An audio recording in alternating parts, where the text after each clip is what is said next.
Hi everybody, today we're going to be reviewing the card game Turf War. Now the object of this game is you're going to be trying to score the most amount of points by having the best lawn. You're going to be adding things to your lawn, and then you're also going to have opportunities to sabotage your opponent's lawn. So let's take a look at it. Everybody is going to be receiving 9 of these little yard cards over here, and they have 2 sides. They have the dirt side, and then they also have the grass side. Everybody also is going to be receiving a garage, and they're going to have 3 tools that they're going to be able to start with. You're going to have the toolbox. This will allow you to play up to 2 cards from your hand. You've got the watering can, which will allow you to turn dirt into grass. And then you have the rake, which is going to allow you to trash a card from your yard or from your store. And trashing a card simply just means removing a card and then placing it over here in the trash bin. And it could be something like a pest or just something that's taking points away. Also, you're going to have the option when you play whether you want to be home or if you want to be away from your home. If you decide to stay home, this is going to allow you to play a card from your hand and what's called sway a neighbor. Now, there are neighbors right over here, and there's a whole bunch of them, but you're going to deal out 5 here in the middle. Now, I have the game set up differently, but anyway, each of the neighbors have these prerequisites over here. Like this one says 5 plants, this one says pay him 20 coins, and anytime you're able to meet these requirements, you're going to end up swaying the neighbor, and then you're going to go ahead and put that neighbor here on your side. Now, the cards are also going to have point values. The neighbor here has 5 points, and some of the cards are going to have point values. Speaking of the cards, here they are, and they have a whole bunch of different types of cards over here. And each of them have text that you're going to be able to resolve. So you'll be able to play these cards on your yard or on your neighbor's yard when they are away. Now, if you choose to be away, this is going to allow you to gain 5 coins. You have this little piggy bank over here, which works pretty well. So you just move this up to 5, and then you could go higher if you end up getting more coins, but you'll start with 5 if you end up going away. And this will also allow you to buy a card from the store. So the store is going to be over here, and you're going to replenish this anytime something is purchased. But anyway, this is going to be the cost of how much it is. So if I wanted to purchase, say, the stunning statue over here, which costs 5, I'd be able to do that, and then I'm going to go ahead and move this back over here to 0.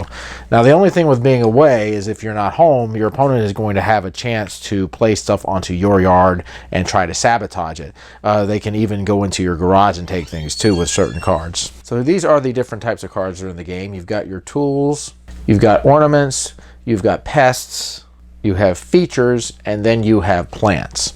So the plant card looks like this, and whenever you go to the grass side, you're going to notice that there is a plus. This is going to tell you how many cards you're going to be able to place on top of this.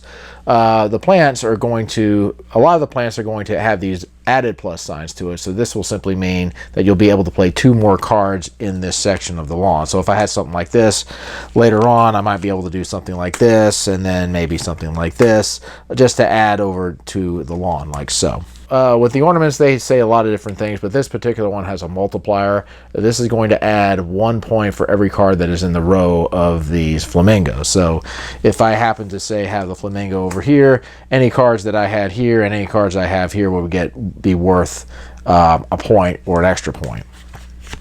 You also got some cards that are multipliers for different categories. So for this one, for every feature that I had, this would be worth double the amount of points. Now for the pest cards, some of these cards will have action symbols on here, and this is just going to simply mean you're going to immediately do this.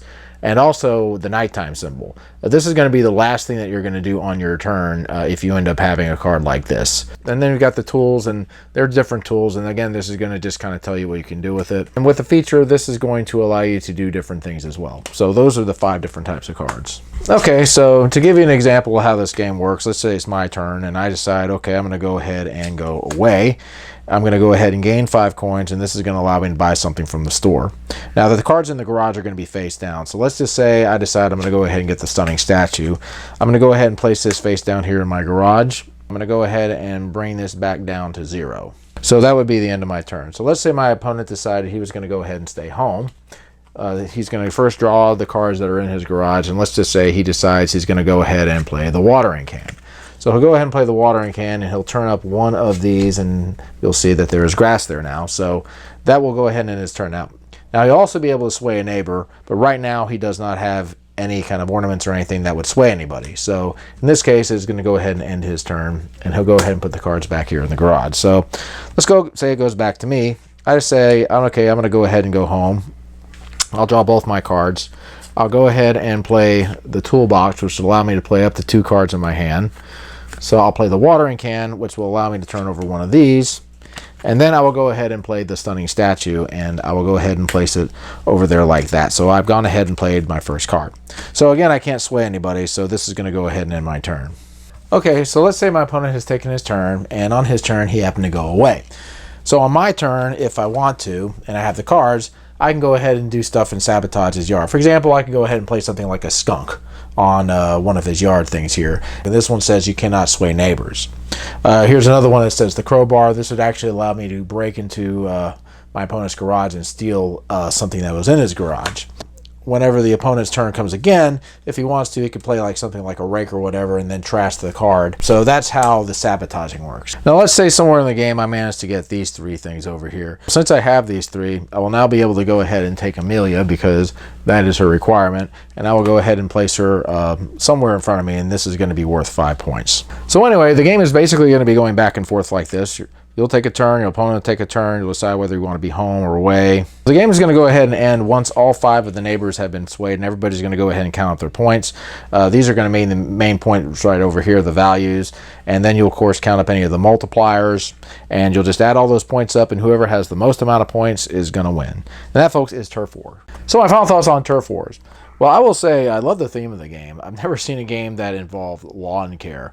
And you've probably heard stories of people who are like arguing and fussing because of different things in their yard or whatever, and of course the famous "get off my lawn" quote. So I like the theme of the game. A lot of different cards in this game, a lot of different types of things that you can do. Different themes of the cards are really nice. So it's definitely going to be a different game, I think, every time when you play this thing, just because there's so many different types of cards. Sabotaging your opponent's lawn is always fun, but overall I think it's a good game. There's a lot of different cards, a lot of different things that you can do, a lot of different strategy, and it's kind of funny. I didn't think the game would be as strategic because it's a turf war game, right? But yeah, there's a lot of strategy in this game, and a lot of things that you can do. So guys, that's my review of Turf Wars. See you later. Keep on gaming.